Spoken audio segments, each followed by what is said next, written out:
We're going to kick off tonight's panel with a discussion, kind of an overview of state fish and wildlife commissions. And the reason we're going to do this is because so many of the decisions affecting Montana's wildlife ultimately come through the Montana Fish, Wildlife, and Parks Commission. Not all the decisions, but an awful lot of them do. And I spent a lot of my career as a professional biologist interacting with various state agencies and wildlife commissions, and I really thought that I knew how they worked. I thought I really understood it. And then Governor Bullock appointed me to the Montana Commission back in 2013. And that was when my education about commissions really started. I realized I didn't know near as much as I thought I did about commissions, and I also recognized that there was a lot of public misconceptions about what commissions do, what their authority is, and what their role is. So I'd like to start with just a real general overview of fish and wildlife commissions, and then follow up with some examples of some of my experiences when I served on the Montana Commission. And my challenge is going to be to try and consolidate what little I've learned over 40 years about wildlife commissions into a 12-minute presentation. So I may be talking fast for a while. So first of all, what's the purpose of a Fish and Wildlife Commission? Well, the Association of Fish and Wildlife Agencies is a national overview or national umbrella organization that represents all of the state fish and wildlife departments throughout the country. And their purpose is to advance sound, science-based management and conservation of fish and wildlife in the public interest. And one of the things they did a number of years ago was to prepare a handbook called the Commission Guidebook. And really what this is a best practices handbook for how state fish and wildlife commissions should operate. And I received this when I went through my Montana Commission orientation during my first month on the commission. It's got lots of great information in it, and I'm going to extract just a couple of things really quick from this book about the history of fish and wildlife commissions. And the first ones really came about in the early part of the 20th century for a number of different purposes, but two of which are really what I'm going to focus on tonight.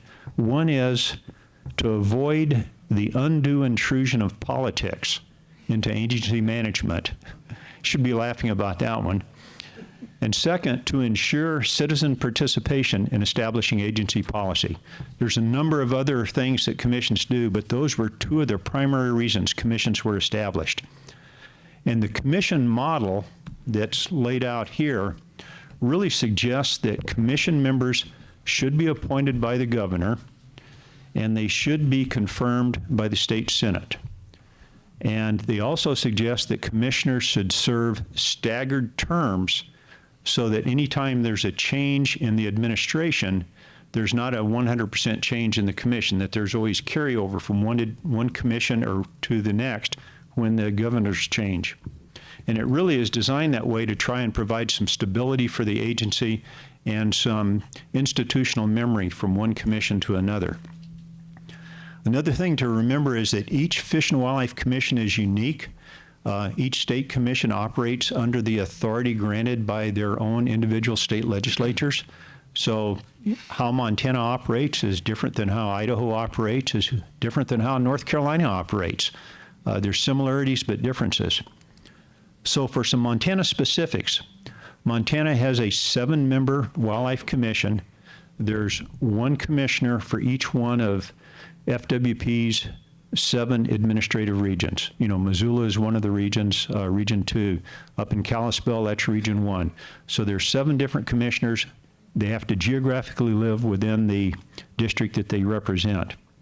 The commissioners are appointed by the governor, as the model suggests, and once the governor appoints them, we have to go before the Senate Fish and Game Committee for Senate confirmation. It's a confirmation hearing just like they have in the United States Senate. And if the committee decides they want to recommend that commissioner for approval, they vote on it, and then that goes to the full Senate for ultimate approval by the full Senate. The commissioners serve 4-year terms, and again, there is a staggered model. 4 commissioners are tied to the governor's 4-year term. 3 of the commissioners are offset by 2 years. So theoretically, there's always going to be a carryover. Theoretically, that doesn't always happen.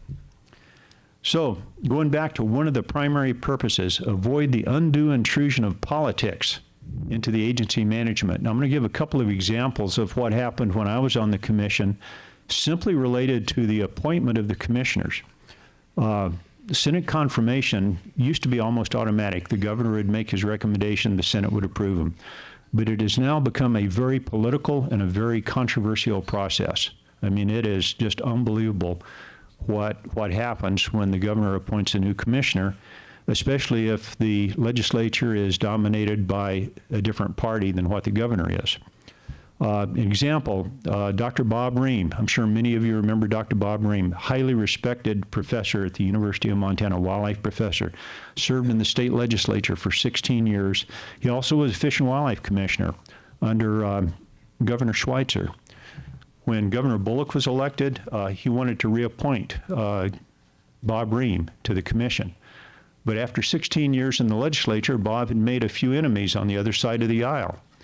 And that particular party came to him, several key senators, and said, Bob, you're not going to have the votes to be confirmed. It just isn't going to happen. No matter what Governor Bullock says, you will not be confirmed. So Bob Ream is a very gracious individual, and he voluntarily pulled back and told Governor Bullock, hey, you know, don't waste a lot of time and energy because I won't be confirmed. That was when I got appointed. Governor Bullock did his own political maneuvering and waited until after the legislature adjourned, and then he appointed me as an interim commissioner. So I served on the commission for 2 years before I ever had a Senate confirmation hearing. So that was some pretty interesting political interference there. And then when I left the commission, after my 4-year term expired, the individual that Governor Bullock had appointed to replace me went before the Senate Fish and Game Committee for his confirmation hearing. They didn't particularly like some of the things he had written in the past in the newspaper, so they did not recommend him for confirmation. So he never even got a vote on the Senate floor. And then late in Governor Bullock's term, one of the commissioners had to resign because he moved out of the district. And so Governor Bullock had to appoint a replacement commissioner. But by that time, it was clear that there was only a few months left in his term. The Republican Fish and Game Committee basically said, you know, we're not going to even have a hearing on this person. We're going to wait until we have a new governor and let the new governor appoint a commissioner. And that was very, very similar to what Mitch McConnell did when President Obama nominated Merrick Garland for the Supreme Court and never got a hearing. So the same kind of politics were going on with Fish and Wildlife commissioners. So powers of the commission, and again, they vary from state to state depending upon the legislature. For example, in Montana, the governor appoints the director of the department. The commission has no role in appointing and selecting the director. In some states, the commission actually conducts the director interviews and makes a recommendation to the governor, maybe recommends 2 or 3 individuals, and the governor appoints from that. In other states, the commission actually interviews and hires the director, and the director works for the commission, does not work for the governor. So it's different. In a situation like that, the commission would have a lot more influence over day-to-day operations of the department than what we have in Montana, where the director reports to the governor and not to the commission. So there's some differences from state to state. And the commission authority is granted by the state legislature. You know, what the commission can do is laid out in statute. And this was a book that I was given, again, in my first probably month with the commission. It's Montana Fish, Wildlife, and Parks statutes. These are all Montana statutes that relate to fish and wildlife laws, what the commission, what the department can do. There's a lot of them in here. I had no idea till I went on the commission that it was basically codified like this. Good things and bad things about that. For example, one of the things that we wanted to do when I was on the commission was to address this question of M44 devices. You're probably familiar with those. Those are the cyanide guns, coyote getters that are used.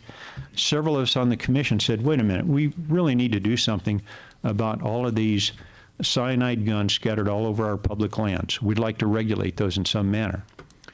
We had absolutely no authority to do that. The department didn't have the authority. The commission did not have the authority because the department does not have the statutory authority to manage coyotes. So there was something that, you'd think, hey, the commission should do something about this. We had no statutory authority to do that. So just a good example of what all of these statutes can do in terms of giving you authority or limiting your authority on the Fish and Wildlife Commission. And the legislature's involvement in wildlife regulations. And something I wanted to touch on here. This is done by statute. It's pointed out right here. And those statutes can be very general. It could be something as broad as a statute that says the Montana Fish and Wildlife Commission has the power to establish season dates and bag limits for hunting elk. I mean, that's really good. That provides maximum flexibility for the professionals within the department and the commission to deal with changing wildlife population dynamics, changing habitat conditions, adapt quickly as necessary because they have the power to do so. We're getting close? Okay. I've got 15 more minutes to go. So quickly, though, basically, where was I here? There can be very prescriptive legislation. They could come in and say, the commission can only have a season between December 1st and December 15th, and all you can do is shoot 4-point bull elk. Very prescriptive. No flexibility at all for the biologists. And the legislature by statute can actually force the commission to develop regulations that they really don't want to. A good example of that is wolf snaring. Up until 2021, although the Fish, Wildlife, and Parks had the authority to authorize wolf snaring during the wolf trapping season, they decided not to do that. They didn't think that was the way to go. But in the 2021 legislative session, a bill was passed that required that wolf snaring be authorized in areas where wolf trapping was allowed. That was basically the legislature forcing their will upon Fish, Wildlife, and Parks through prescriptive legislation. So with that, I'm going to just end real quick and run 30 seconds over and say, what can you do about it? You have to engage with the Fish and Wildlife Commission. You have to engage with the legislature. Find out who your commissioner is. Get to know them. Not just showing up at the commission meeting, but get to know them. Be respectful, even if you disagree with their position. Find out who your state legislature is, and most importantly, find out who's on the two very significant legislative committees, the House Fish, Wildlife, and Parks Committee and the Senate Fish and Game Committee, because they're driving so much that's going on in Montana right now. So thank you very much. Sorry I ran over a minute. Buju, Indinoe Maganadog, Chris Ka Shinikashin. What I said there is hello, all of my relatives in Anishinaabemoan, followed by you may call me Chris in Michif, which is the language, the two languages of my people. So the Little Shell official language is Anishinaabemoan, Ojibwe. We're largely comprised of Métis people, and our language is Michif. And it's interesting to be in an anti-trapping environment when our entire existence begins as trappers. But I am no longer in support of the barbaric practice, just to make that very clear. The next thing I would like to make very clear is I'm not here as a representative of any tribes. I am a representative of myself. I'm an enrolled Little Shell member. Sometimes they ask me to speak for the tribe, but this is not one of those cases. Nor would I be so arrogant as to think that I speak for my Salish relatives, or my Kootenai relatives, or my Blackfeet relatives, or the rest of my Pembina Chippewa relatives of whom I am descended from, or my Nez Perce relatives, or my Crow relatives, or anybody who used this particular, who interacted with this particular piece of land, or any of the land that we talk about when we talk about Montana, or even erasing kind of the whole idea of borders in a way that we do with state boundaries and national boundaries and all of those things that we did not recognize the existence of. We live as indigenous people holding multiple truths at one time, just like as anybody else does.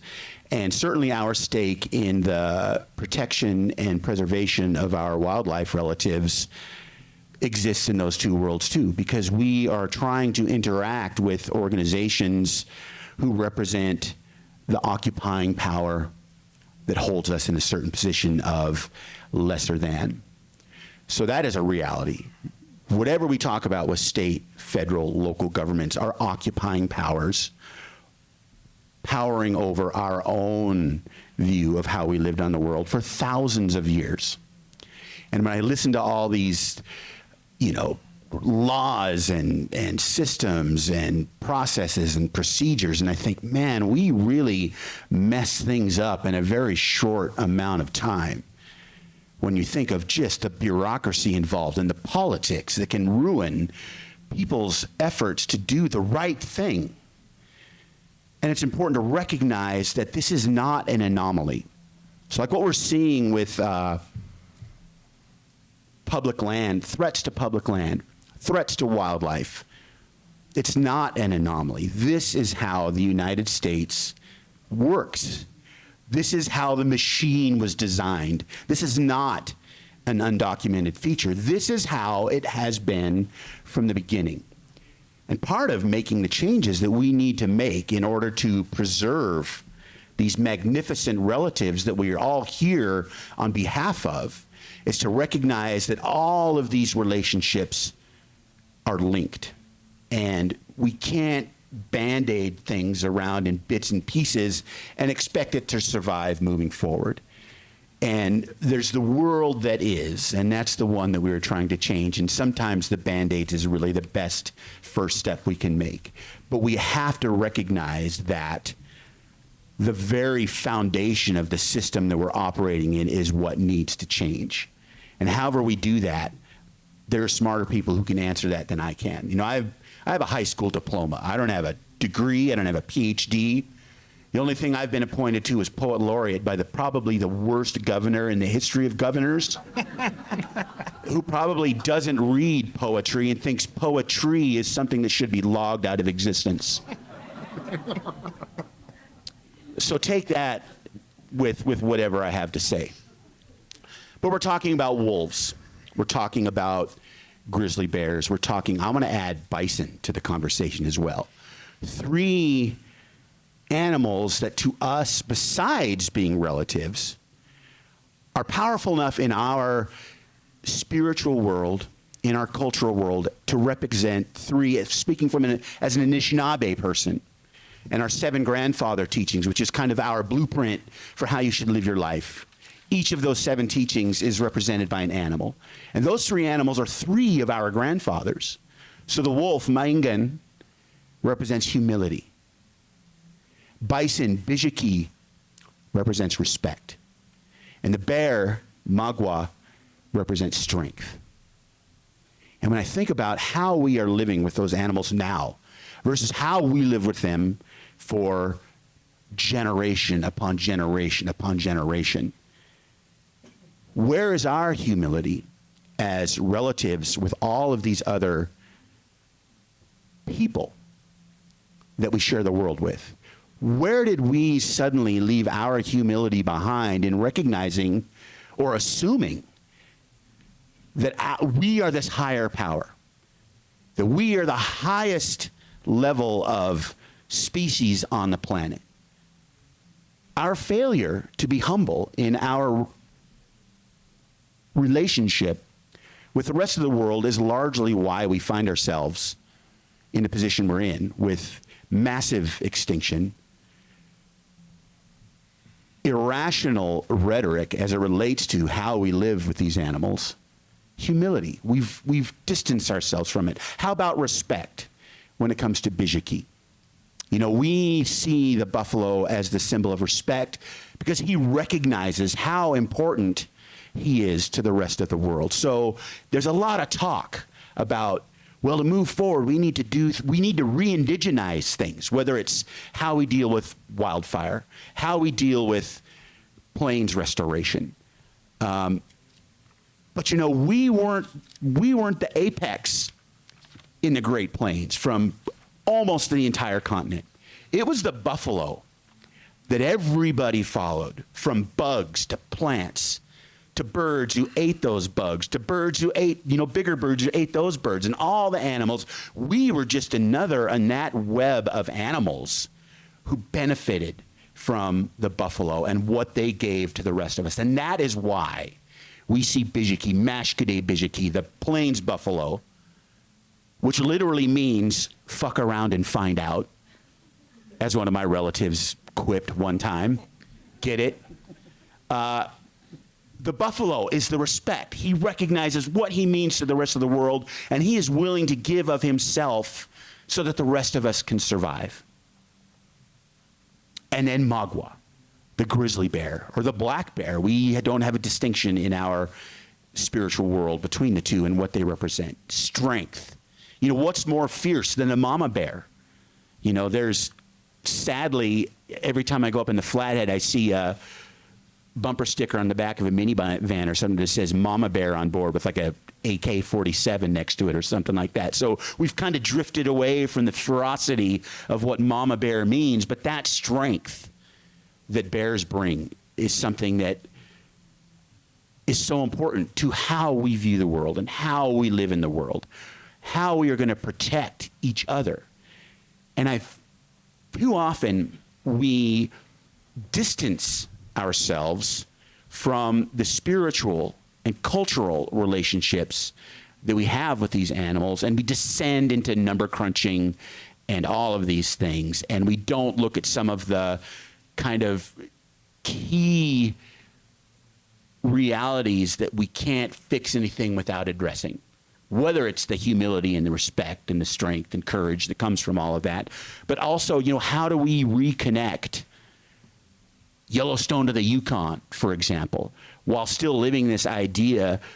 There's a better anecdote for this. Anybody ever see the movie Hostiles with Christian Bale? It's a Western. He's escorting this former enemy of his, a Cheyenne chief, and he's bringing him, I think, from Texas or New Mexico or something. He has to escort him to die where he's from, which is Montana. And they get to his final burial place, and spoiler alert, he dies. You knew it was coming. And they're preparing his cairn, and these horsemen approach. And this guy comes up and he basically tells these folks to get off. This is my land. Get off my land. And the person I was with leans over and says, well, you can certainly tell they're in Montana now, can't you?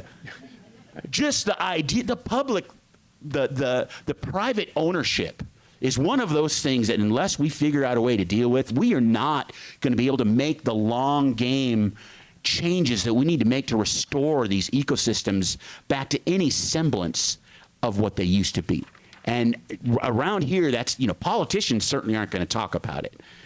But the idea that people have that they can do anything they want with their land, regardless of who's on it or how that ties to the larger picture. Everything we're dealing about with animals and wildlife and plants has everything to do with our houseless people. It has everything to do with people being forced out of their homes because the jobs they have do not meet the requirements to live where they've lived forever. All of these things are related, and we're all working in our own little arenas to address those problems. But I hope that as we move forward, we can see those connections. That is re-indigenizing. My Salish relatives down in the Bitterroot, they didn't have some people living with 3 teepees and families without. In my culture, if somebody brought home a moose, everybody ate. They didn't hoard it for themselves. We have lost that relationship. Man, that was the quickest 12 minutes. I got 1 minute. I will leave it to my next relative. Miigwech, Chi Miigwech, for having me here. Wow. Thank you. Chris Lecrae, everyone. Hi, I'm Lizzy. I am here to provide a legal perspective, I think, although as our first panelist talked about, it's hard to avoid the law and wildlife these days. And I want to touch on something Chris said to begin, which is how have we failed so poorly we failed fantastically, actually, at preserving some of our species such that we need these laws and these bureaucratic systems and these complicated webs and a book of statutes this thick to tell wildlife commissioners what they can and can't do. That's a question I don't have an answer for, but it is my job to work within the law to try to preserve what we have left. And so I'm going to talk to you about the federal law, which is the Endangered Species Act. It interacts in Montana law and politics, for example, with the grizzly bear, which is what I'm going to use as I go through this for examples. So we're going to talk about the ESA. We're going to look at how grizzly bear conservation has been impacted by the ESA. And then we're going to talk about the fate of grizzly bears regarding what happens with the ESA and their protections under it. So this is going to be hard to believe if you don't already know this, but the Endangered Species Act was signed into law by a Republican president in 1973. It passed unanimously in the Senate, and in the House, it passed by a vote of 355 to 4, which is almost impossible to imagine that happening for a basic piece of legislation these days, let alone something like the Endangered Species Act. And it's not just the law that is so strong, but it's the way courts have interpreted it over the last 50 years that has really given a lot of power to it when we use it in lawsuits. So the purposes of the Endangered Species Act are to prevent extinction. As Chris was talking about, we've seen a lot of these species that people lived alongside for thousands and thousands of years disappear, many into extinction, some into near extinction just in the 1800s and 1900s as colonial settlers moved across the West. So the ESA was necessary to prevent extinction of our wildlife. And the point of listing a species is to recover it to the point where it doesn't need the protections of that law anymore. And ecosystems are part of that too. So protecting the ecosystems upon which these species depend. I'm going to talk about 3 distinct parts of the Endangered Species Act and why we can use it, and then how we can use it. So when you think about enforcing the law, you might think about law enforcement agencies. There are whole entities in state and federal governments and tribal governments whose job it is to enforce laws. But I could enforce the Endangered Species Act. You could enforce the Endangered Species Act. And that's because it has a citizen suit provision. So written into the law, any person can commence a civil suit to put a stop to any violations of the act. So if you think someone or some entity is violating the law, you have the power to do something about it. So that means nonprofits, like where I work at WildEarth Guardians, we use this law all the time.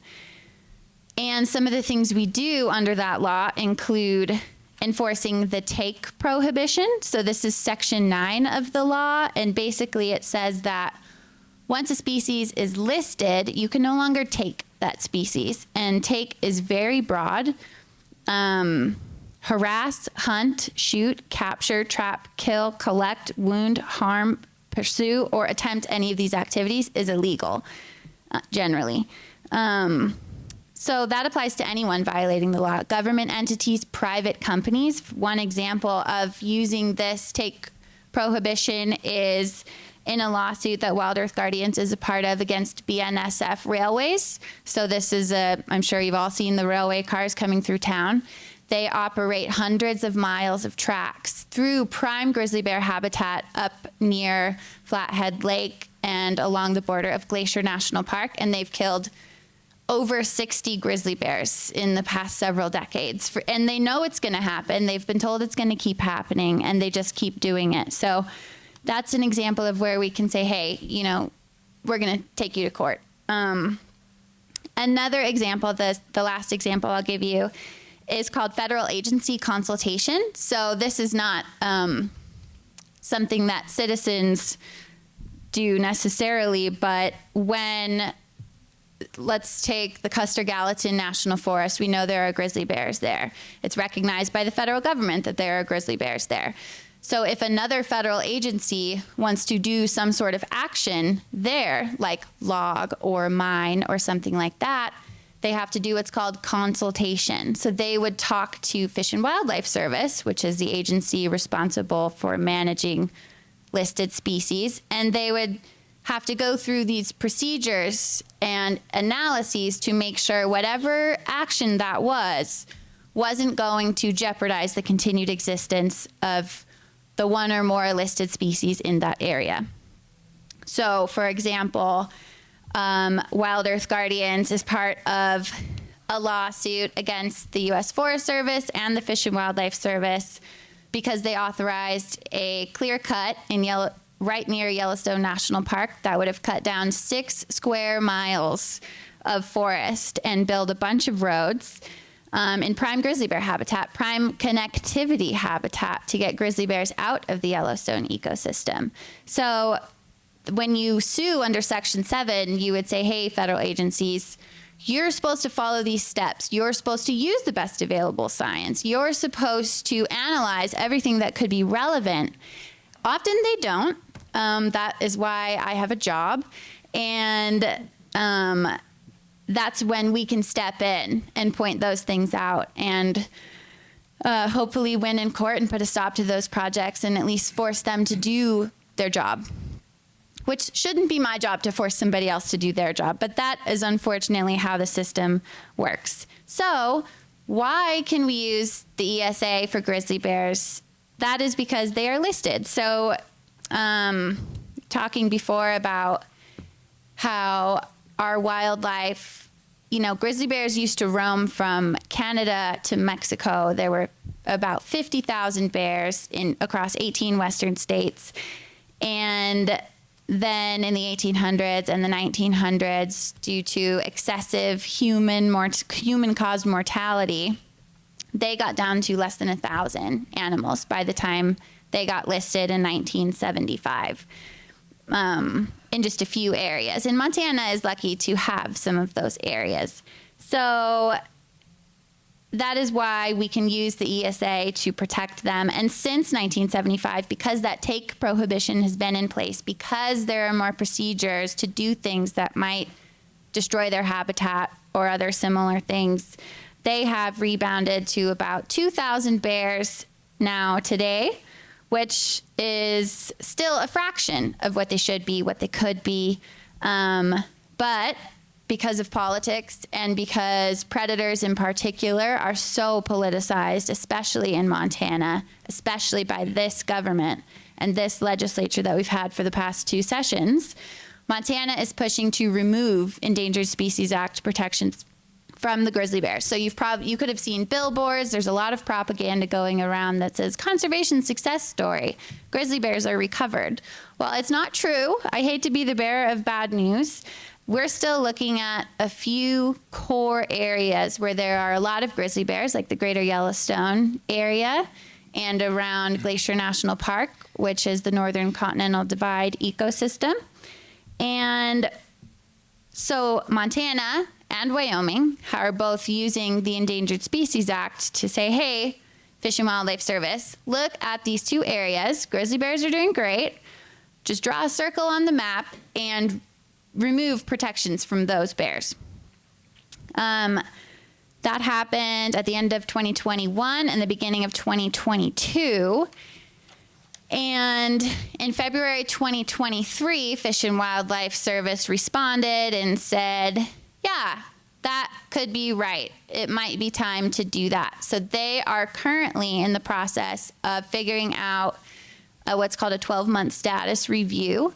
So they are looking at whether it is warranted to delist, so remove Endangered Species Act protections from either of those populations.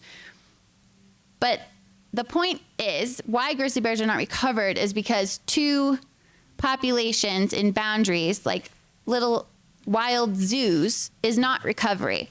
We should see a connected metapopulation of grizzly bears in the lower 48. We need to see grizzly bears in the Bitterroot ecosystem. And we need to see genetic exchange from these hot spots where we have a lot of grizzly bears. And that is not what we have right now. So We are looking at this summer probably for a decision by the federal government for whether they will be removing Endangered Species Act protections from one or both of those populations of bears. And I don't know what's going to happen. I know that no matter what, there will be litigation from pro-bear or anti-bear groups that don't like what happened. And then what happens if grizzly bears get delisted, which I think is what a lot of other people are touching on this panel, is they go into state management. And so that's when we see the very politicized Fish and Wildlife Commission appointed by Governor Gianforte coming into play. And the legislature that is now mandating very specific things that wildlife managers are supposed to do in order to kill these animals. We're seeing it with wolves, and I think most people would expect that we would see the same thing with grizzly bears. So I don't know what's going to happen, but if we are learning from the past and what's going on right now with other species, we can have a pretty good idea. But that's why it's so important for everybody in this room to be so active at the state level, because ultimately that's what it's going to come down to, is holding Montana accountable for making sure we don't do to grizzly bears what we're doing to wolves, and that we don't get to the point where we have a few hundred here and a few hundred there and call it good. That's all for me.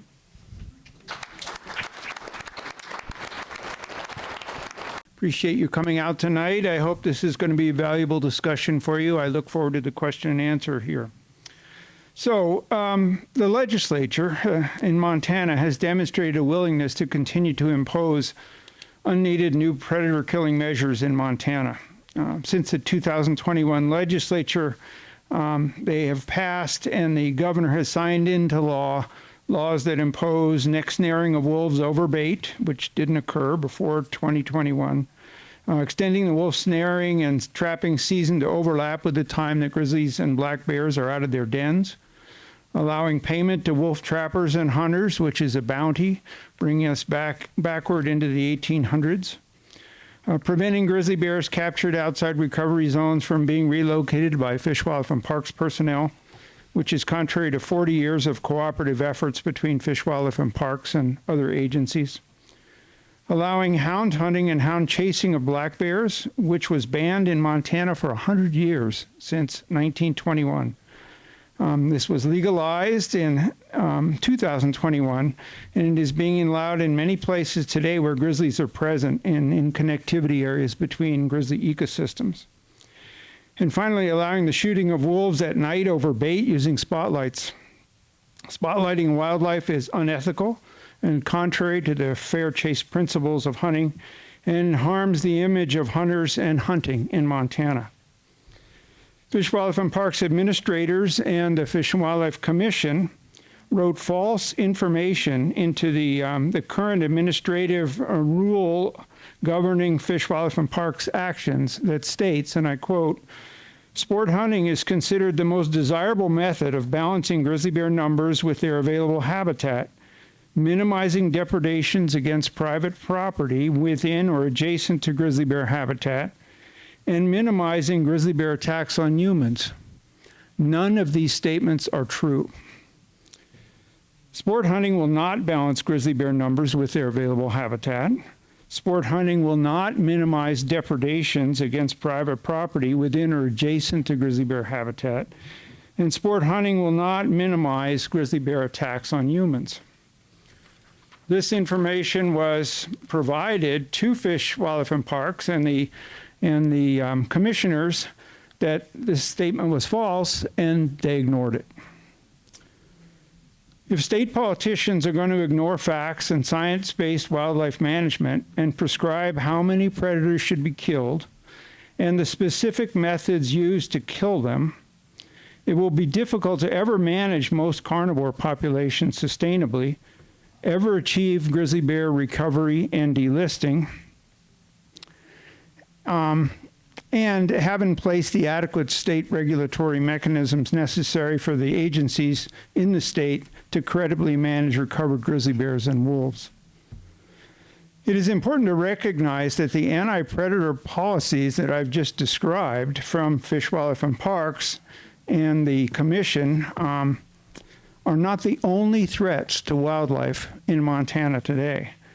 In addition to these legislative and political threats, a second major threat to wildlife in Montana is continued development of private lands in wildlife habitat that is basically unchecked by government agencies. For example, more than 1 million acres of private land that used to be wildlife habitat has been converted to housing development since the year 2000 in Montana. It's 1 million acres gone. 56% of new housing in Montana is built outside incorporated areas like towns that you're looking at around right out the window there. That's what's called sprawl, pushing further and further out into wildlife habitat. County growth continues unabated, and that eliminates wildlife habitat and brings more and more people to recreate on adjacent public lands, and we're all surrounded by public lands in Montana. For example, from 2010 to 2023, the population of Gallatin County increased by 42.77%. The Flathead County population increased by 19.2%.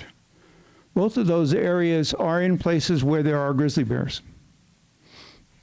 There are now 337,000 more Montana residents than there were when we started grizzly bear recovery in 1981. 337,000 more people live here now. Another big issue is public land recreation continues to increase, and the U.S. Forest Service has demonstrated no willingness or ability to consider the impacts of this increased recreation on wildlife and the experiences of public land users. For example, the Beaverhead Deer Lodge National Forest recently proposed tripling the number of special use permits to more than 33,000 on the Beaverhead Deer Lodge Forest for commercial activities like outfitting, mountain bike tours, snow machine tours, ATV tours, horseback tours, camping guides, hiking guides, fishing guides, etc. These are all people that are bringing people on the public lands and making money from it, and they propose to triple that. There was almost zero consideration in the Forest Service proposal of the impact of this huge increase in commercial activity on public lands on the wildlife that live there or the users that were currently using the place. So, in summary, and it's important to remember that sportsmen and sportswomen and their licensed dollars have done a lot for the conservation of wildlife in Montana. The wildlife professionals at Fish, Wildlife, and Parks have been instrumental in the recovery and conservation of grizzly bears. But wildlife professionals are no longer running Fish, Wildlife, and Parks. It is a sad day for wildlife management in Montana when a few extreme politicians can damage the foundations of science and fact-based wildlife management at Fish, Wildlife, and Parks.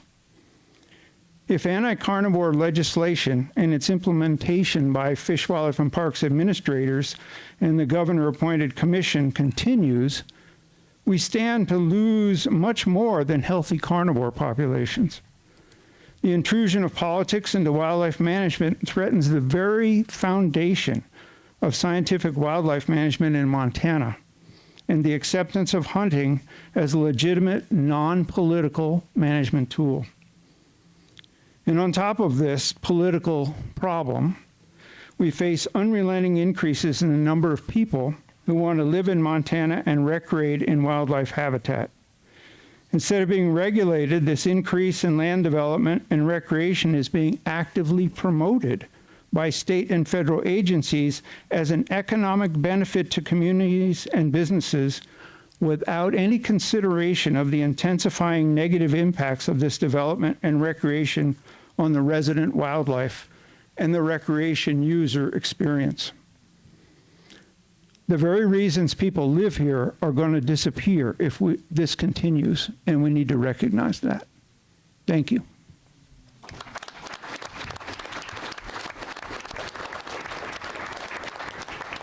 Thanks for coming out tonight. Thanks for asking me to be here. I love to talk about wildlife. Usually talk about grizzly bears, but not so much tonight. So what is the fate of Montana wildlife? We'll try and answer that, but I think the real answer is it's up to all of us. And wildlife management in Montana has come a long way since about 100 years ago, when most large ungulates were reduced to a handful here and there. Wolves were essentially extirpated. Other predators and species like the grizzly existed only in national parks and parts of bordering wilderness.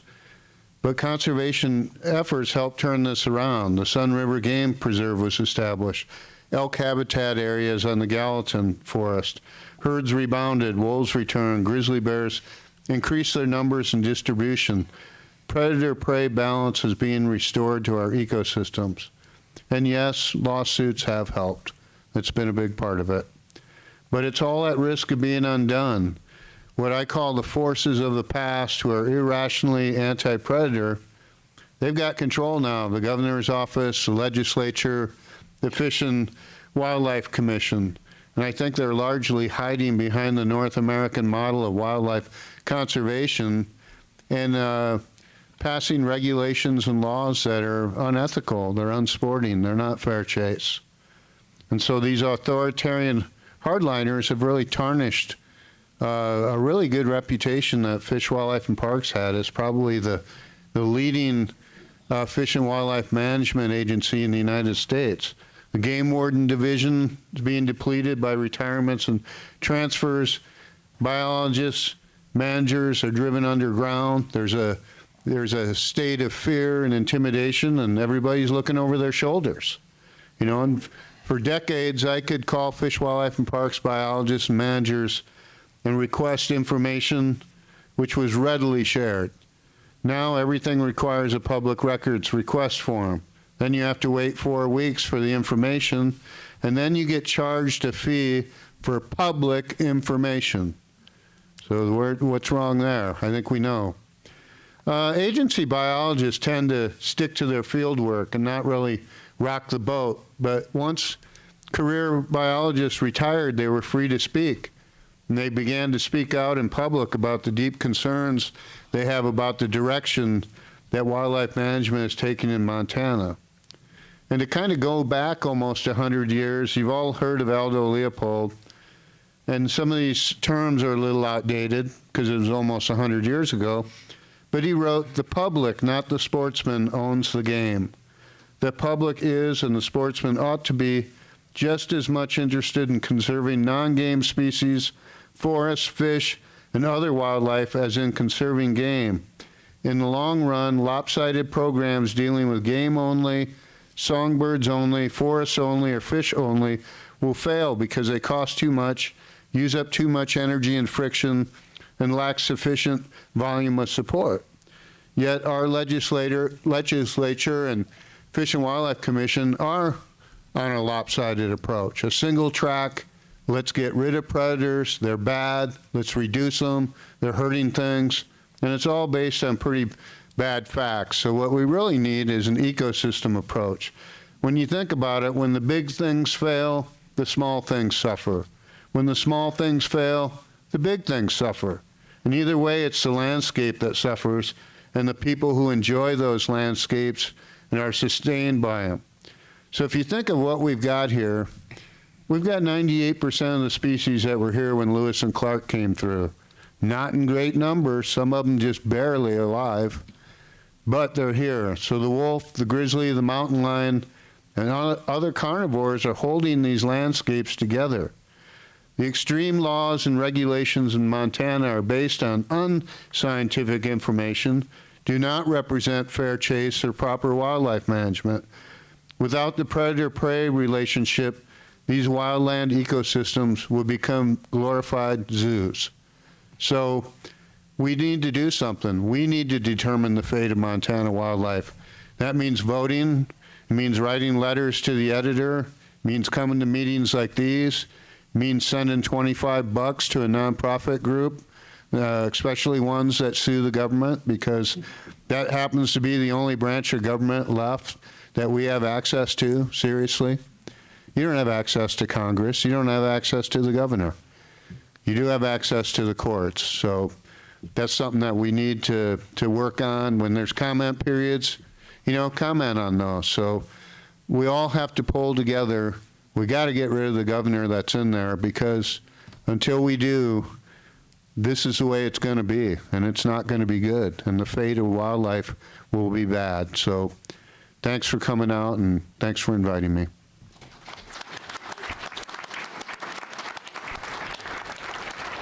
Hey, it's quite an honor to be on this panel with some of these speakers. I appreciate it. When I told my brother Ed, who's a drummer here in town, some of you might know, and I told him I was going to be on this panel tonight and mentioned the other speakers, and he said, "How the hell did you get on that panel?" And it's a good question. I don't know. I'm a hunter and an angler, and here to offer that perspective. And I strongly believe that our current system of wildlife management really needs some reform. And I want to start by telling this little story of something happened to me a few months ago. It was a cold day in January, one of those real cold days, and I was out on Georgetown Lake ice fishing, something I love to do. And as a lot of you probably know, Georgetown Lake is an artificially created lake from a dam, and it's full of non-native trout that's managed as a trophy fisheries. You can catch some pretty big rainbow trout out of there, and there's also big brook trout, which aren't native to Montana. They're native to the East Coast, but they manage it as a trophy fisheries. In fact, there's regulations. You're only allowed to keep 5 trout. Only one of them can be a brook trout. It's got to be 16 inches or bigger. And I'm sitting there catching these non-native fish, which are, it's fun to catch them. It's fun to bring them home and eat them. And in the meantime, I'm looking south from Georgetown Lake up into the Anaconda-Pintler Wilderness, where I have spent much of my life hunting elk and mule deer and fishing and backpacking and snowshoeing and going out in the winter and building snow caves and thinking about the wild country up there that makes Montana so special. And last time I was up there was last September, late September, and one night I was sleeping out under the stars and I could hear a lot of elk bugling, and in the distance I heard wolves howling. So while I'm catching all these non-native trophy fish in an artificial lake, back in January, I'm thinking, there's a whole bunch of Montanans out there in the wilderness killing our native wolves. They can kill up to 20. They can kill 10 trapping, 10 shooting. As Chris mentioned, they can snare them and trap them and shoot them. They can shoot them at night on private lands. It's just ridiculous. So why are we slaughtering our native predators while we're managing for these big non-native trophy fish? And that is our system of wildlife management summed up right there. It's designed to provide opportunities for hunters and anglers, sometimes to the detriment of our native wildlife. And why is that so? So I wanted to talk about some of the myths. And in addition to that, we're killing prairie dogs just for fun. They're having predator killing contests. Non-native pheasants are put out all over the place, so there's opportunities to shoot, et cetera, et cetera, et cetera. And yet we're treating our native predators with absolutely no respect or dignity. And grizzlies are next, as several people have mentioned. And the myths and the lies and the misconceptions about grizzlies are already flying around. Wolves are not managed by science. They are managed by politics, driven by myths, lies, and misconceptions. You've probably heard a lot of them. Hunters love to spout these. They're not the wolves that were native here. They're a vicious, diabolical Canadian wolf that are just killers. They're annihilating all our elk. A former director of the Elk Foundation once said that wolves were the worst ecological disaster since the decimation of bison. And now you're hearing the same stories about grizzlies. There's too many. We need to kill them. They'll be more respectful of us. Never mind us being respectful to them. This is the way it should be. So I want to talk a little bit, how did this come about? And real quickly, it's based on a couple other big myths. First, that hunters pay for conservation. We don't, and I'm going to talk about that. The other is the North American model of wildlife conservation, which I'm sure a lot of you have heard about. First, on the hunters' pay. As a lot of you may know, most state wildlife agencies are largely funded by license fees from hunting and fishing licenses, and then also excise taxes, the Pittman-Robertson funds on rifles and bullets, and the Dingle-Johnson funds from gas from motorboats and some fishing equipment. Goes into a big federal fund, and a lot of that is allotted to the state wildlife agencies. So between the license fees and the excise taxes, on average throughout the United States, that funds about 53% of the state wildlife agencies' budgets. In Montana, I believe it's a little higher. I think it's closer to 60%. So that's where this myth comes from that hunters fund conservation. And because of that, the state and as Gary talked about, the commissioners appointed by the governors, who are also usually hunters and agricultural interests, the state wildlife agencies are basically run and controlled by hunters. There's a couple of problems with that. One, not all the people who buy guns are hunters. I think about 40% of the people who buy guns are not hunters. And something like 2/3 of the people who buy motorboat gas aren't anglers. So it's not necessarily hunters and anglers funding all that. Secondly, not everything they do is conservation. A lot of that money goes towards eradicating predators, killing prairie dogs, introducing non-native species so we can catch them and fish for them, shooting ranges, recruiting more hunters, all that kind of thing. And then secondly, it's not just state agencies that manage our wildlife. There's been studies done out of Nevada's for Responsible Wildlife Management, that looked at funding. When the funding and the money that goes into our federal land management agencies, the U.S. Forest Service, the U.S. Fish and Wildlife Service, the Bureau of Land Management, and other agencies and landowners that manage a lot of our public lands and wildlife, which comes from general taxpayers' money, the total contribution from hunters, from we hunters that claim to fund wildlife management, is 6%. We pay about 6% of the conservation of wildlife in this country, and yet we have most of the control. And therefore we can say things like, hey, the wolves are killing all our elk, get rid of them, and that's what they do, and that's what they're doing. And again, grizzlies are next, which has really upset me. Another thing I want to talk about real quick before I run out of time, I'm sure a lot of you have heard of the North American model of wildlife conservation.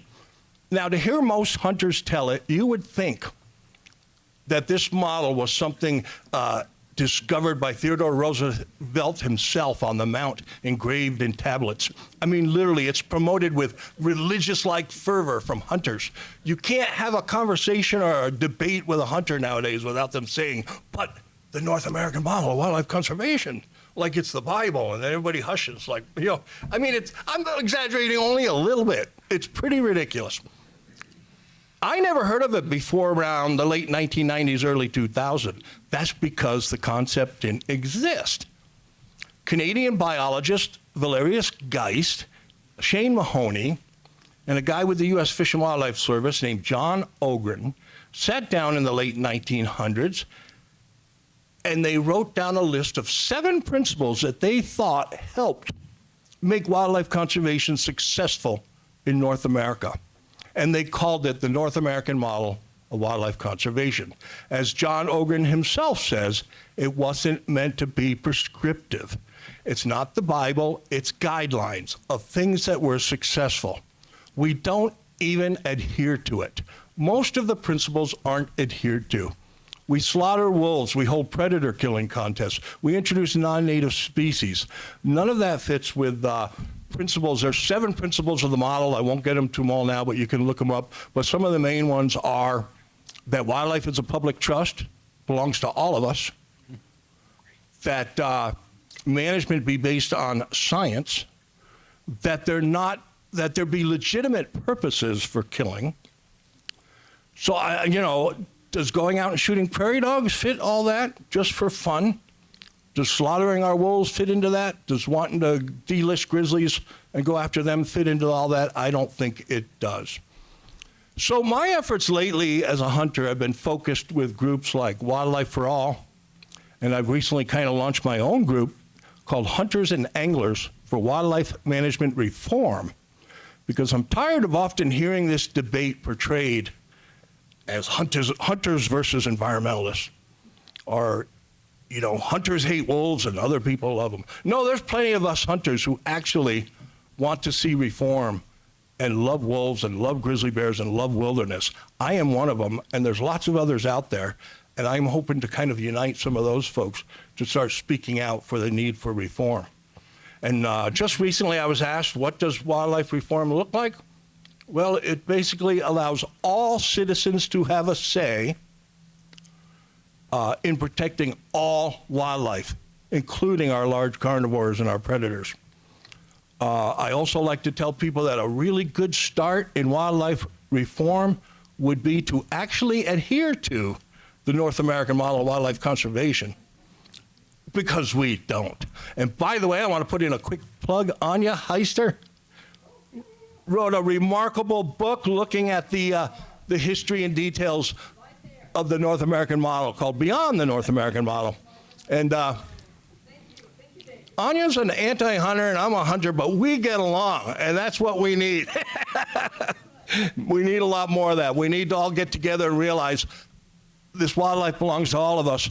We all should have a say, and all wildlife needs protected. So, wow, I made it. Thank you.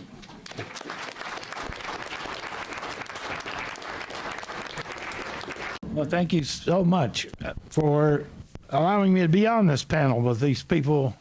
Got all these degrees and whatnot. Mine has been a hodgepodge education, and I certainly wasn't on any government panel or appointed, worked as a wildlife biologist or anything. But what was just said about how to work together, how can we, because wildlife being a public trust, how can we take that concept and explode it to actually make that a reality? I think that offers a solution to all the problems that have been described by all these good people who have been working so long to try to protect wildlife and finding all these flaws in the wildlife management systems. What I see is that this is a battle of values, the values that we all hold in different ways for this wildlife.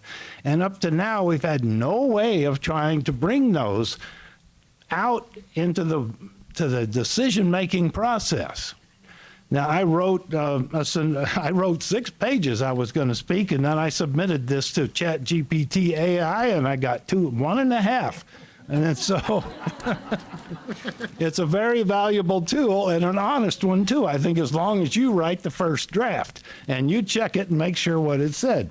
And so I think because of all that effort to show a potential solution to all these problems that have been laid out, I just want to go ahead and read what was written. So I think we can agree that Montana's wildlife management system is failing, and it's plagued by political and commercial biases that overlook the broader benefits and values and protection for all species and focuses instead on just a select few. This approach neglects the values held by non-consumptive users, such as biodiversity, ecological services, and intrinsic wildlife values. We need a new paradigm, a public wildlife trust that ensures equitable, humane, and conservation-focused management. So what do we mean when we say wildlife? Well, wildlife, along with its habitat, forms a vital part of our global environmental commons. That it's not just the wildlife that belongs to all of us, it's the whole life support system that we call the environment. So recognizing wildlife as common property rather than private or public property reflects our collective interest in preserving biological diversity and environmental health. But in using that word property, we sort of open up a Pandora's box. But because the solutions to getting these values into the public decision-making process turn on the legal concepts that property allows, but you have to have the legal terminology of property in order for there to be a public trust, because a trust involves beneficiaries, someone to serve as a trustee, and property that's transferred to the trustee to benefit the beneficiaries and produce the benefits that these people desire. And that's, everyone here has a little bit different idea about what should be produced and the benefits that we should enjoy from the management of the wildlife. And this, I think, just the fact of recognizing the communal ownership that preceded handing off that ownership to the government to manage these important assets and valuable resources is a step in the right direction, because it fights this meism and weism dichotomy that we seem to have in this country. So a trust, as I said, involves transfer of ownership to a trustee for asset management and protection. In the context of wildlife, a public trust arises when citizens entrust the government with their environmental property, if you will, retaining equitable rights so you can hold the government accountable as the beneficiary of a trust. This is what any beneficiary of any trust can do. This is not new law. This has incredibly deep roots in the English legal system and probably way back beyond that to the Institutes of Justinian. Montana's Constitution, emphasizing a clean and healthful environment, implicitly supports this trust by mandating state protection of wildlife and habitats. But the current legislative approach in Montana fails to protect the wide range of interests of all citizens in all wildlife, favoring specific groups and economic interests. This failure breaches the state's fiduciary duties as trustee of public wildlife assets. And these fiduciary duties are ethical principles that any trustee has to follow and that any beneficiary can invoke to challenge the decisions that any trustee makes. And so my little organization, which is me and two other people on the board, I call it Nature Rising, with a fist in the air, I guess, intends to challenge the state's wildlife management through a comprehensive lawsuit based on public trust principles. And this aims to overhaul the existing system, advocating for a new management model that aligns with democratic values, equitable rights, and fiduciary responsibilities. Now, the design of this new system is intended to be shaped through negotiations, and the way we get to that spot is to invoke the concept of non-judicial environmental dispute resolution, which is a series of 3 courses you can take at the university, and law students also take these negotiable techniques in solving problems outside of the judicial process, but can be mandated if you can get the judge to say, okay, I'm not going to decide these values. I'm going to let you guys sit down. It's very familiar in labor and divorce situations, and it's been popularized too in many environmental disputes, but usually some legislator comes riding in and blows everything up. Well, that's what I want to avoid. I would like to make it so that besides enjoining so many of these decisions, laws, and rules that the state has made through the commission, that various agencies, not just wildlife and parks, there's transportation, there's agriculture, a lot of agencies violate the terms of fiduciary duty. But the last, and so I would like to see injunctions against individual laws and rules and regulations, but in the end, I'd like to see some sort of a new institution, call it the Congress of Wildlife Beneficiaries, that is negotiated and established where ordinary citizens representing the various values and viewpoints that people hold in wildlife can volunteer and be picked by lottery to sit on this council. And they will decide the terms of the trust. And the state will agree to, once those terms are decided and communicated to them, that the legislature will enact them into law. Now, one of the key issues is if the legislature is the primary trustee, it's highly unusual that a trustee can set the terms of the trust. So that kind of leaves them out of the picture until they agree that they're going to do what this Congress of Wildlife Beneficiaries, which is all of us, has said that they would like to see done. And so at that point, the state becomes the servant of the people again. And through democratic process, we can take back this power that has produced all of these horror stories you've just heard about from all 7 people. And that's, I'm looking for a good pro bono attorney who knows the ins and outs of government reform and can talk about trusts to a judge, and some deep pockets newcomer that would like to get in on the fun. I myself have received my little some funding from a family trust over in Bozeman to support this work. And so I won't have to do odd jobs anymore to supplement my Social Security.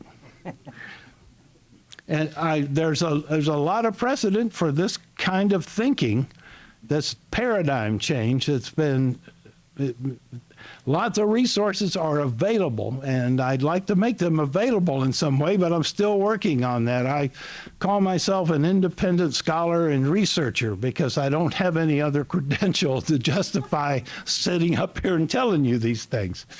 So I think that's really the gist of my message. I think I've got a solution here that could empower people to take back their rights that we have lost when the government decides that it knows better than we do about how to manage our common resources. Thank you. Thank you. I see our current extremist state legislature and essentially a captive, misinformed electorate gives us a situation where I hope that the political process, the democratic process, can still, bring about some change, positive change. But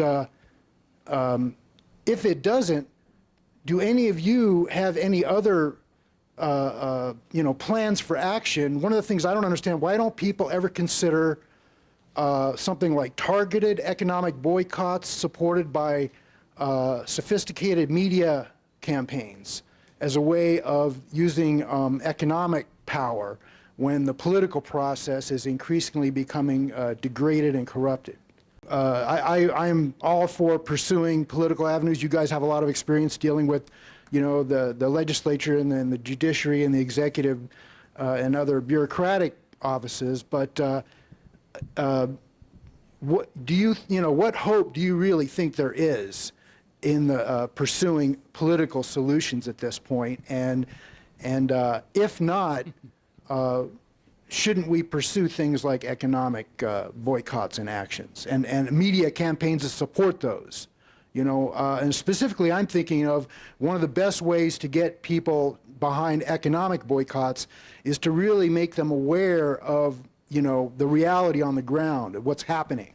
There's a lot of sophisticated technology and high quality optics and things like that can show people, what is being done out there in the wilderness that they maybe have some idea of, but I think a lot of us don't even like to really face what's happening. I think we have to operate at the legislative level, as everybody's talking about. It's like the multiple truths thing I mentioned earlier. And I think what Dave said about getting along, he's a hunter and the person you referenced is not, and your friends, and you have to fight the battle on multiple fronts. But it's ultimately, I think, for real change, grassroots and not vilifying people because they're from somewhere else.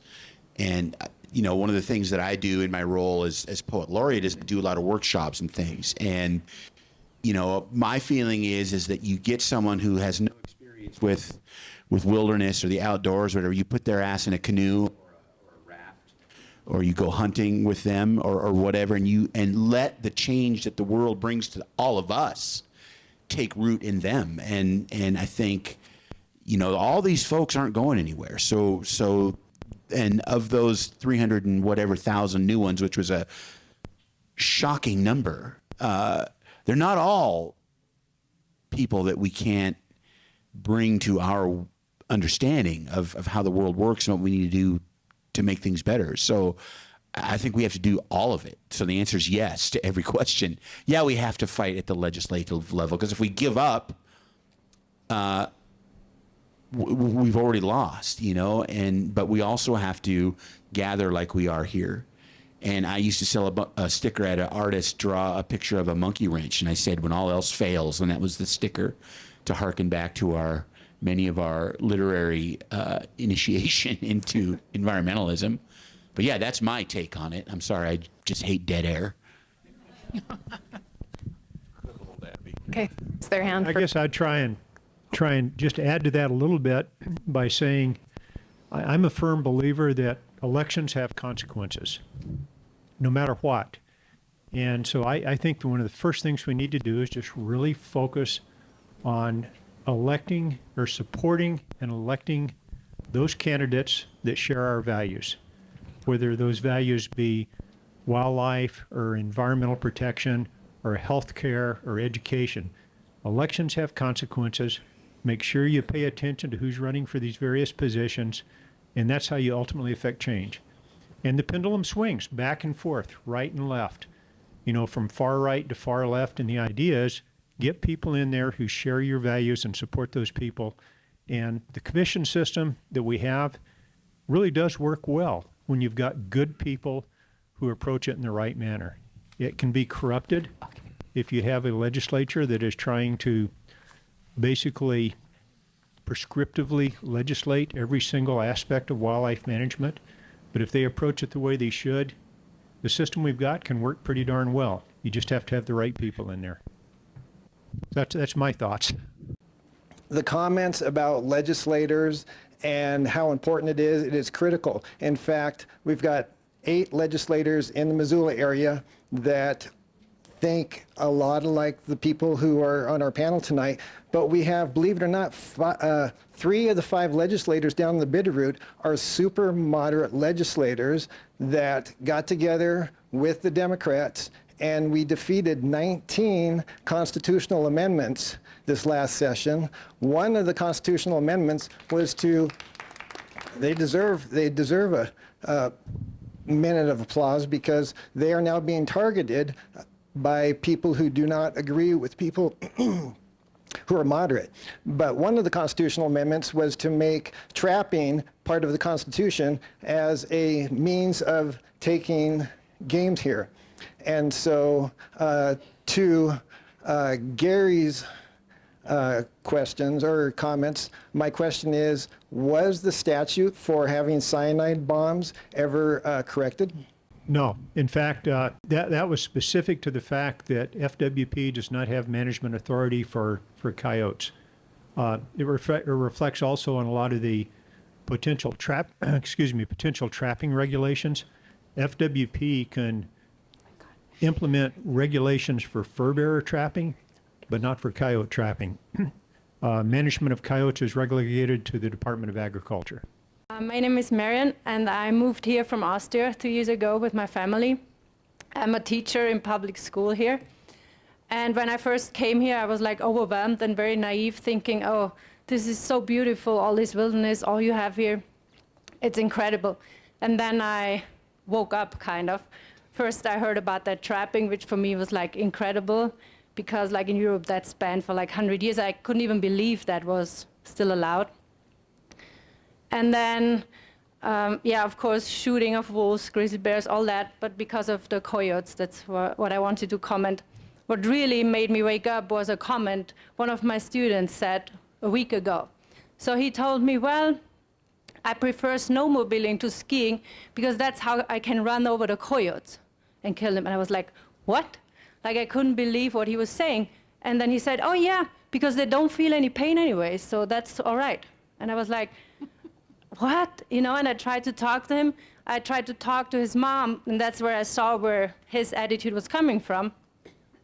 But now I think I also talked to my principal because, you know, I want to change things in school because I think these are the young people. That's where we can make a change, and that's where we should do something. But he was like, oh, no, this is such a hot topic. I don't want to have anything to do with it. But I still think that's where we should start. And if you say the laws are failing, then at least like everybody should have the conscience by themselves to not do those cruel things, you know?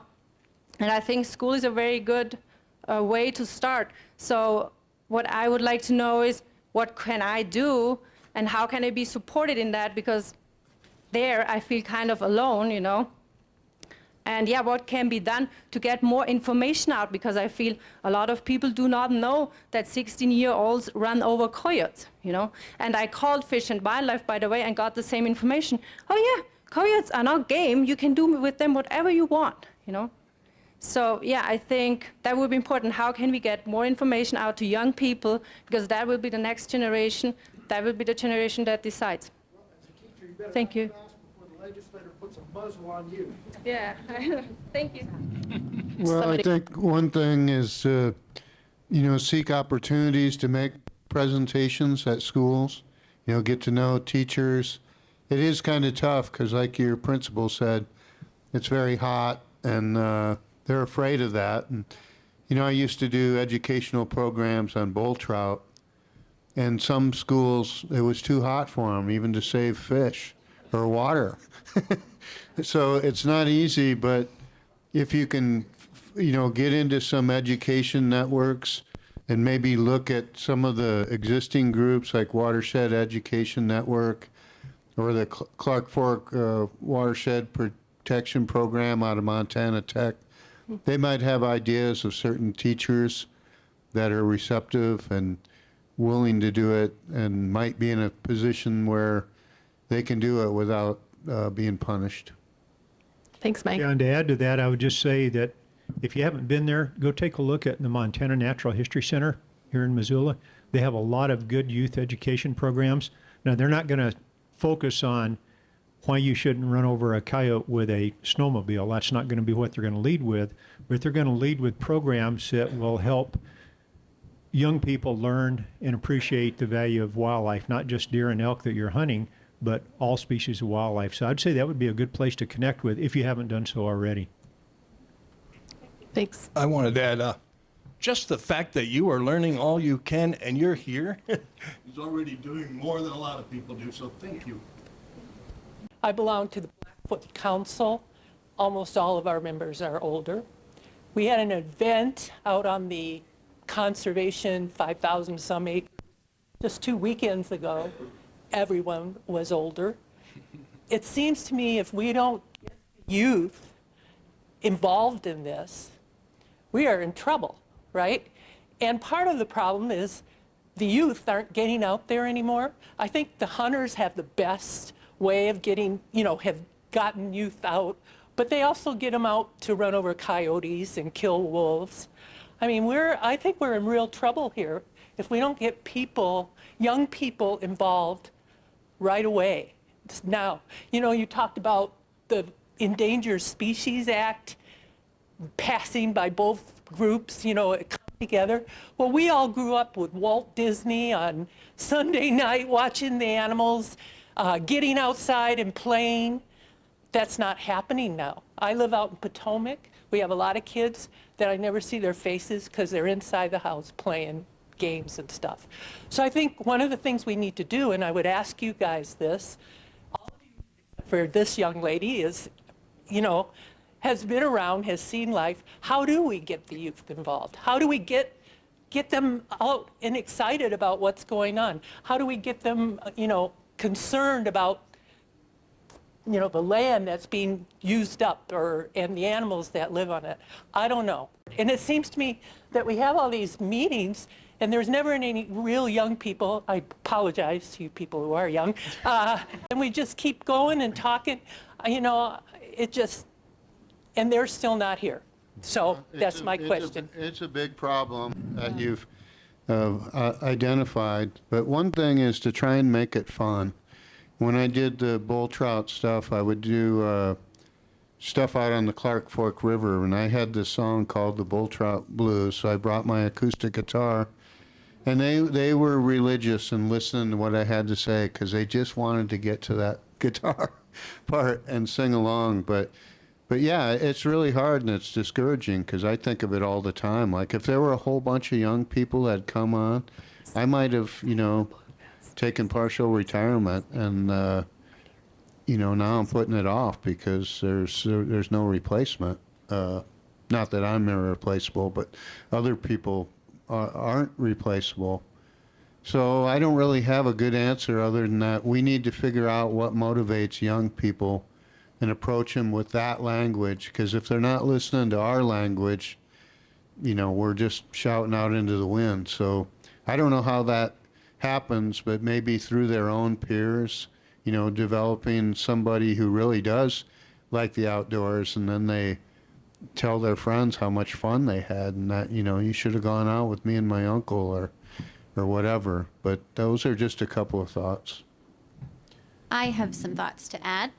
I recently put together an event at Imagination Brewing, and we did a conservation careers panel. So I connected with the environmental law group at the law school here. And it was mostly people around my age or younger. And I actually had somebody come up to me at the end who was not a member of my generation, but was older and was upset at how young everybody was. I couldn't believe it. I was like, this is amazing. This never happens, because you're right. And we talk about it all the time. And I think what Chris talked about is how to engage young people, because wildlife can be abstract, especially in the world that young people grow up in, which is largely screen-oriented or indoor-oriented, even different than the way I grew up. Teenagers coming up now don't have, I think, the same access to the outdoors or encouragement to go outside that even I did. And what young people are interested in, I think, not to speak for all of them, but from what I know, is social justice and environmental justice. And so, again, going back to what Chris was talking about, it's not just wildlife. It's the houseless people. It's taking care of your neighbor. It's going into these different communities and building relationships and showing people that compassion for each other is a way to show them compassion for wildlife. And I think young people can have a more holistic perspective than just, I love grizzly bears or I love wolves. It's a luxury, it seems like a luxury until you know more about the biodiversity crisis and how that's going to just, it's on par with the climate crisis. But it's a luxury to care about wildlife. It's a luxury to go into environmental activism, because a lot of people are wondering, what are their kids going to eat? How do you communicate with those people as being a human being first and foremost, and leading with that instead of wildlife? So, and I think there's many ways we can communicate. Yeah. Thanks, Lizzy. I have faith in young people. And when I think about what I was into when I was 20 versus what I am now, Muhammad Ali said, if I was the same person at 50 that I was at 20, what have I done for the last 30 years? And I have literally spoken to thousands of young people over the last 6 months, traveling around doing my Poet Laureate stuff, from second graders to high school to college. And I think there's a lot more energy out there than maybe we see. A lot of students right now are studying. Those of us who are older often have more time to come to things like this. But I would say the last, how I've spent my time recently gives me hope. And I'm not known as a hope guy. I mean, my newsletter is called An Irritable Métis. There's a reason for that. But I do. I think we will have them when we need them. We just have to listen to them too, which is another great philosopher, Rocky Balboa, in the first Creed movie said, if you're talking, you're not listening. And we owe that to them as well. I want to say, where did we go wrong? And the we part is those in professional wildlife management and hunting groups. I particularly think of the Rocky Mountain Elk Foundation, the great work when they were established, cooperating with the government, the Game and Fish, and some of the large land purchases that were vital, were critical. And now their voice is being, one of the leading anti-wolf organizations. And I can't fault necessarily the organization without looking at professionals and saying somehow we didn't get our message across, or there was some critical point.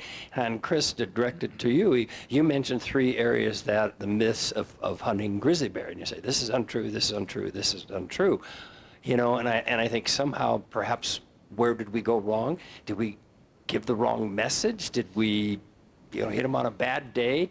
Because I truly believe that there's still advocates and allies out there for to regain some of these past groups that were advocates, did great things historically in the last 30, 40 years that shouldn't be counted among enemies or whatever, but somehow where did we go wrong?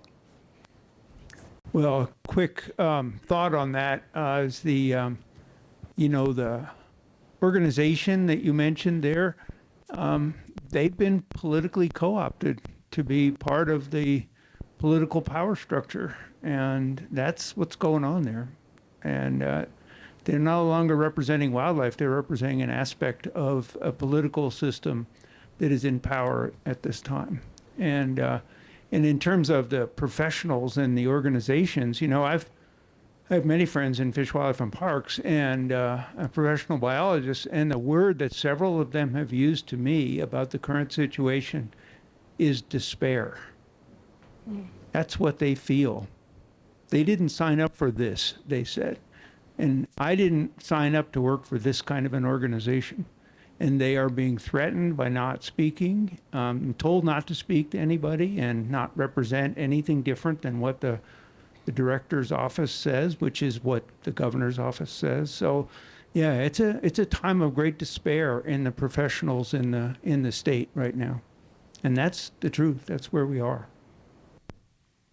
Yeah, and that's just a tremendous contrast to what it was like back in 2013 and 2017, the years that I served on the commission. At that point in time, the director had basically an open door policy where he encouraged his field biologists to have one-on-one conversations with constituents, not necessarily to agree with them, but to have open conversations, discuss the policies, take input. And I know as a commissioner, I was always told by the director, feel free to call any of our field people and get the straight story from them. You don't have to just listen to what we're telling you out of Helena. If there's a proposal coming from northeastern Montana about whitetail hunting and you have a question, you call that biologist and ask him. And that kind of open door policy, that type of philosophy that encourages the communication with the public no longer exists at the department, unfortunately. And as Chris was saying, it's sort of a result of populist politics is kind of what's happened. Thanks, Gary.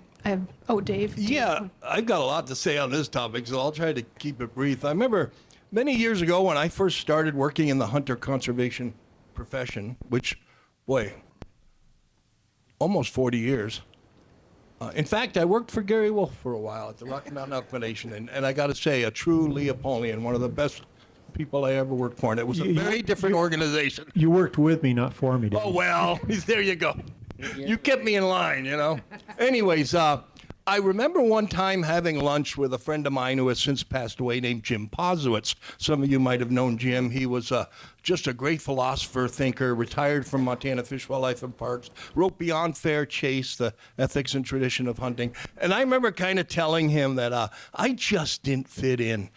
I didn't quite fit in with the environmental folks because I was a hunter that killed elk every year, and I didn't quite fit in with the hunters because they hated wolves and grizzlies, and I love them. And Jim kind of smiled and leaned close to me, and he said, you know why, Dave?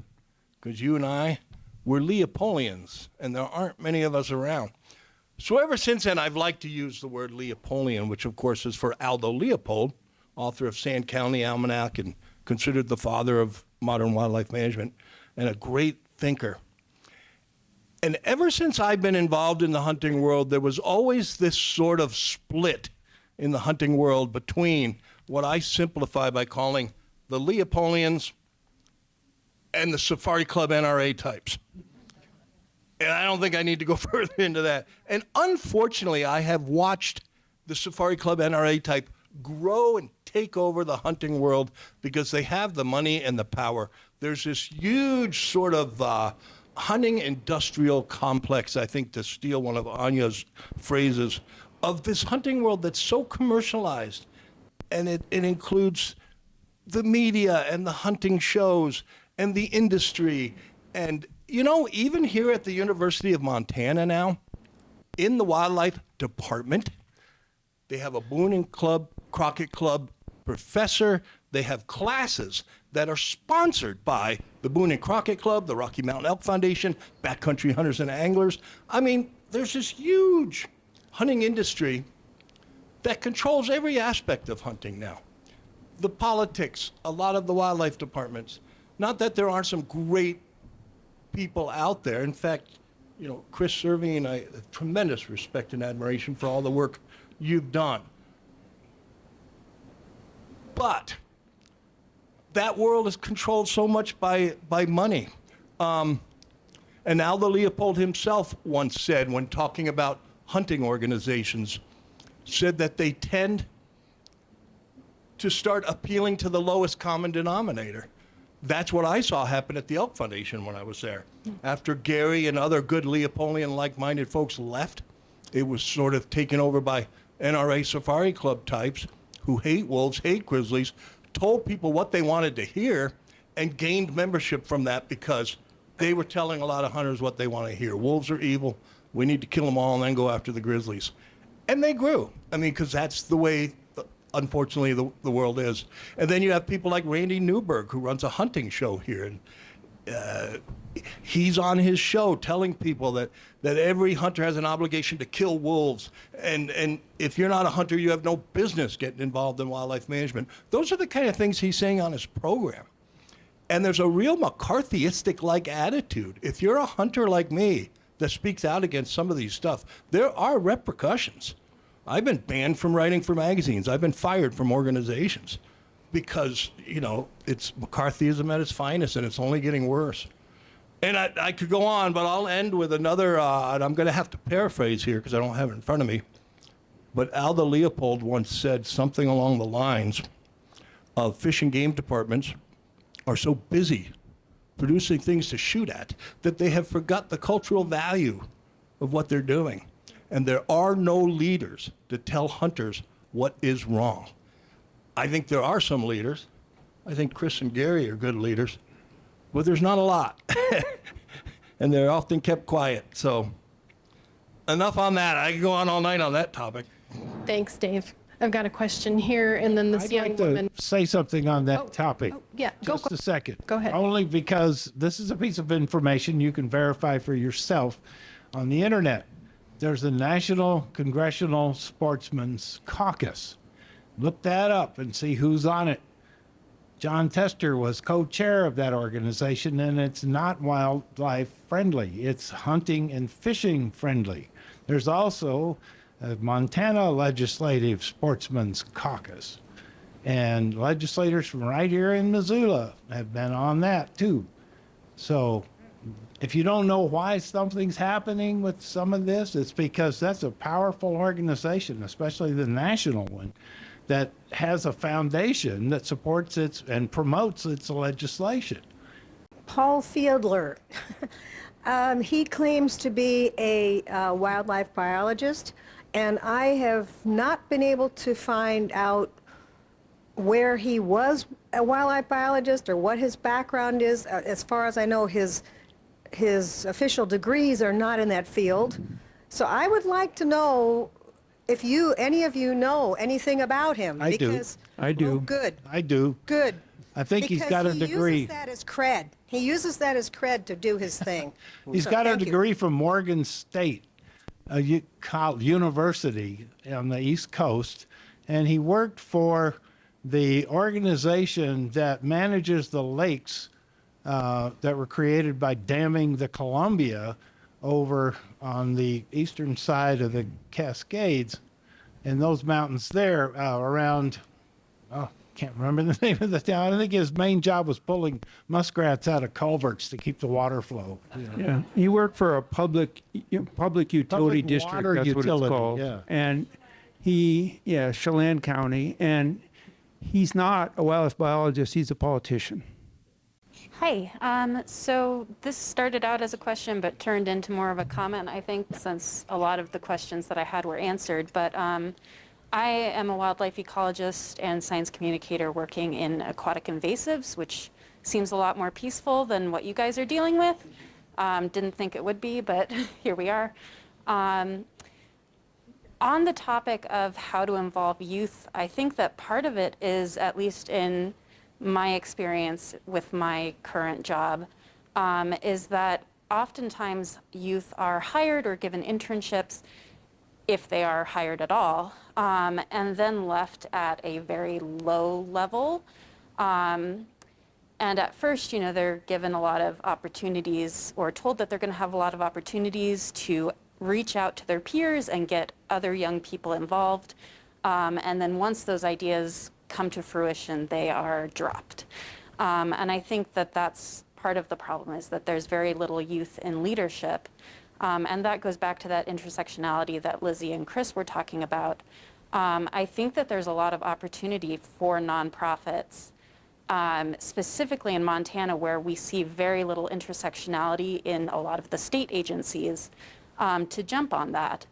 And I think that there's a lot of the outdoor education focus, but I also see that state agencies are given priority over nonprofits when it comes to that. I think that a lot of schools go directly to the state when it comes to education, and the curriculum at the state level is very much hook and bullet focused.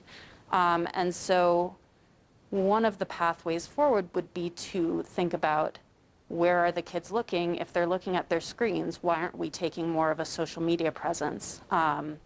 Especially if TikTok is banned with the state, that's a venue. I mean, you can be hopping on these places that many of the state biologists who are, feeling despair and hopelessness, they wish that they could be on those venues. This is an opportunity, I think, for a lot of nonprofits to do that. I want to add, I'm glad you brought that up again. First of all, I want to say we got a TikTok contractor, because so many of us are like, this seems like a good idea, but none of us know how to use it. And I wanted to say this earlier, mentorship is so important. Every single person up here should be mentoring 5 people. If you're passionate and you know things, find young people who are similarly passionate and teach them and pay them. When I was coming up, it was like, oh, you want to work in wildlife? Hope you can afford to do that for 40 hours a week for free. Like, that is not tenable. I make a good salary and I can barely afford to live in Missoula, and many people can't. So I wanted to get on my high horse there and say, find people, mentor them, and support them so that when they do have good ideas and they do take initiative, they can keep going through the years.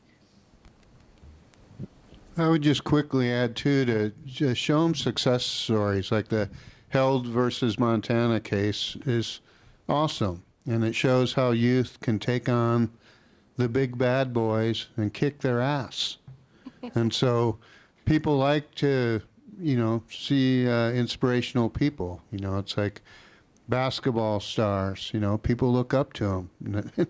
Sometimes they don't get the lesson that they would want, but having people believe that they can change things. Because I think when we go back to that word despair means you've given up hope. You can't change anything. You're trapped in the system. And so I would think that young people feel kind of trapped with climate change. And, I've been chewed out before by young people, like, people in your generation really blew it.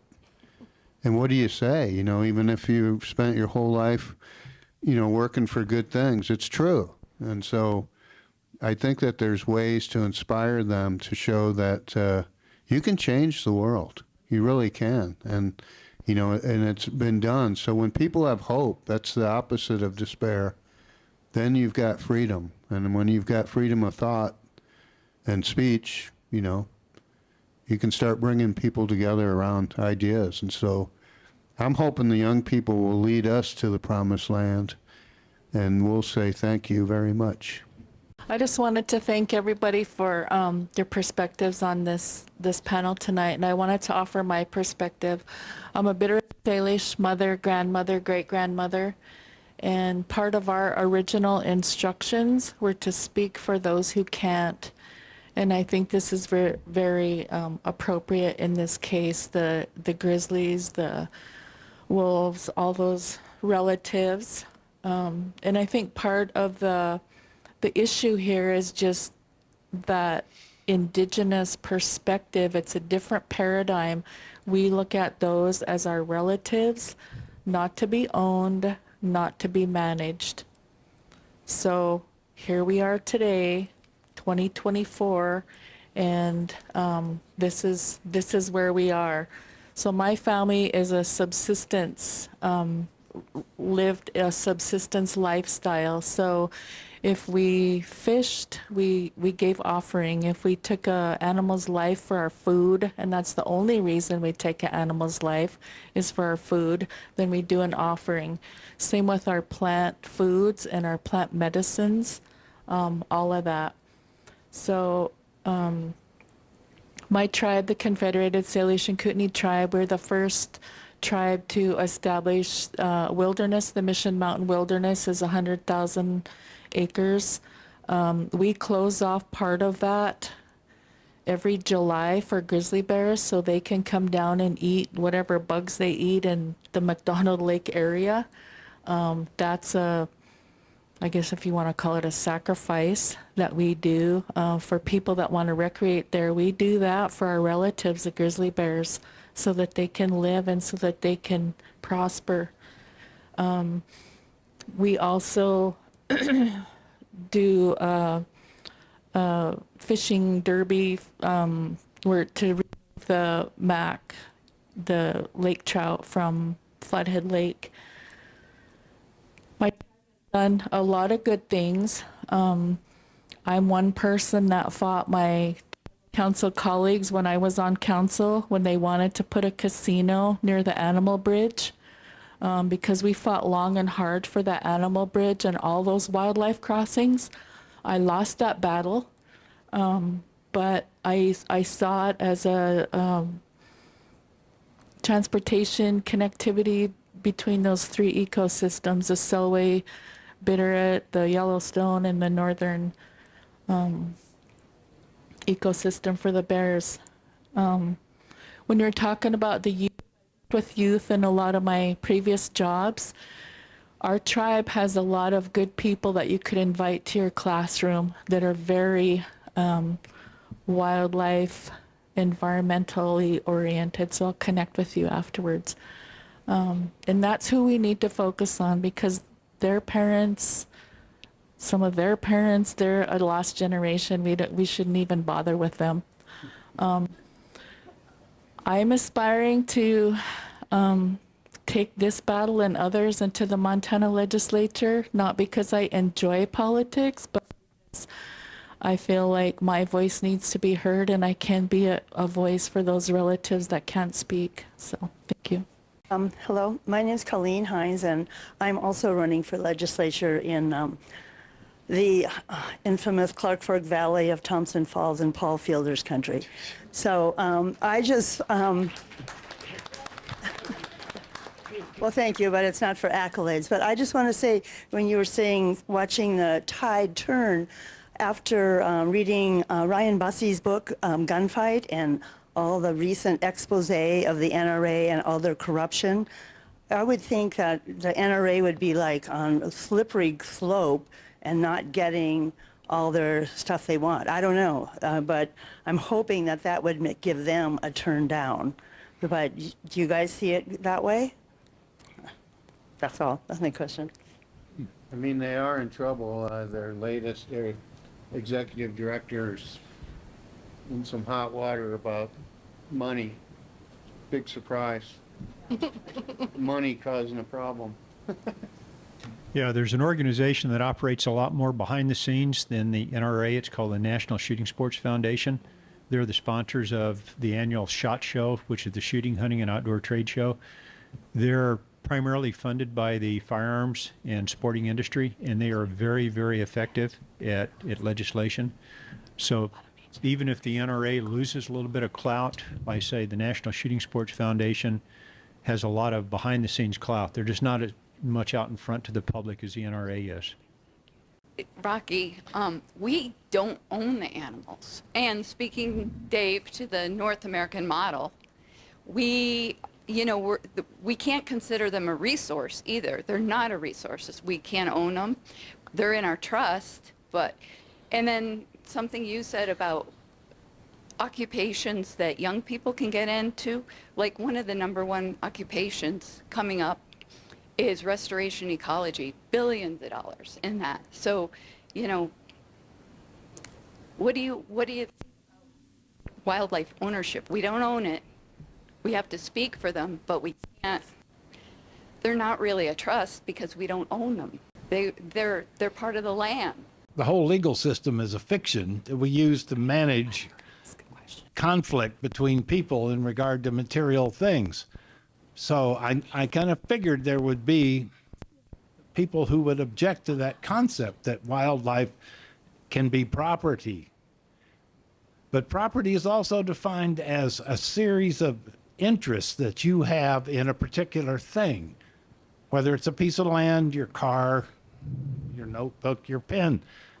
And so from that perspective, property doesn't mean that you have any private rights in anything or that the government should have rights, but we do have interests that we can defend when we're looking at something like wildlife, because our values are important to us and they're not all the same. The non-consumptive value argument that there's other ways to appreciate wildlife, aesthetically, spiritually, ecological services. And of course you can say, well, that's anthropocentric. Well, that's the kind of a system that we can use, turn it back on itself, using this concept of a trust to make the legislature the trustee and therefore beholden to the citizens as beneficiaries. Now, it is a little ugly to think, we own all those animals out there, but it is sort of a legal fiction that we can use to our advantage. I appreciate your concept and your criticism, but and it's something Okay. No, that's a good point. They have their own intrinsic value, just like the mountains. They have a right to exist whether we exist or not, and they'll be here long after we're gone. So the way I look at it.